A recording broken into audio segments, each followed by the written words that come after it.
రమణ మహర్షిని ఆయన జీవించి ఉన్నప్పుడు ఇప్పుడు చాలామంది అత్యుత్తమ జ్ఞానిగా పరిగణిస్తారు. ఆయన చాలామంది భక్తులను ఆకర్షించాడు. వారిలో కొందరు ఆయనను సాక్షాత్తు శివుని అవతారంగా భావిస్తారు. చాలామంది భక్తులు కేవలం ఆయన దర్శనం కోసమే వచ్చేవారు.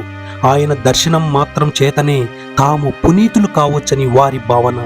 ఓస్ బోర్న్ ప్రకారం రమణులు తనను సందర్శించడానికి వచ్చిన వాళ్ళకి దర్శనం ఇవ్వడం ఒక విధిగా పెట్టుకున్నాడు.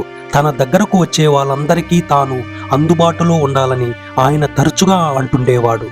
చివరికి ఆయన జీవిత చరమాంకంలో కూడా వ్యాధి ఆయనను బాధిస్తున్నా ఆయన దర్శనం కోసం వచ్చిన వాళ్ళను చూడటానికి పరితపించేవాడు. ఆయన తాకిన వాడిన వస్తువులు భక్తులు పరమ పవిత్రమైన ప్రసాదంగా భావించేవారు. కొంతమంది ఆయన పాదాలను తాకాలని ప్రయత్నించేవారు.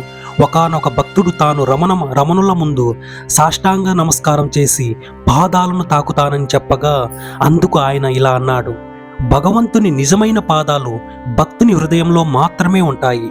ఈ పాదాలను నిరంతరం పట్టుకోవడమే నిజమైన ఆనందం. మీరు నా భౌతిక పాదాలను పట్టుకుంటే నిరాశ చెందుతారు. ఎందుకంటే ఏదో ఒక రోజు ఈ భౌతిక శరీరం అదృశ్యమవుతుంది. తనలో ఉన్న గురువు పాదాలను పూజించడమే గొప్ప పూజ అని రమణులు చెప్పేవారు. కొందరు భక్తులు ఆయనను దక్షిణామూర్తి అవతారంగా భావించేవారు. మరికొంతమంది 63 నాయనార్లలో ఒక్కడైన జ్ఞాన సంబంధర్ అవతారంగా భావించేవారు. ఇంకొంతమంది ఆయనను 8వ శతాబ్దంలో జీవించాడని భావిస్తున్న మీమాంస పండితుడు కుమరిల భట్ట అవతారంగా అనుకునేవారు.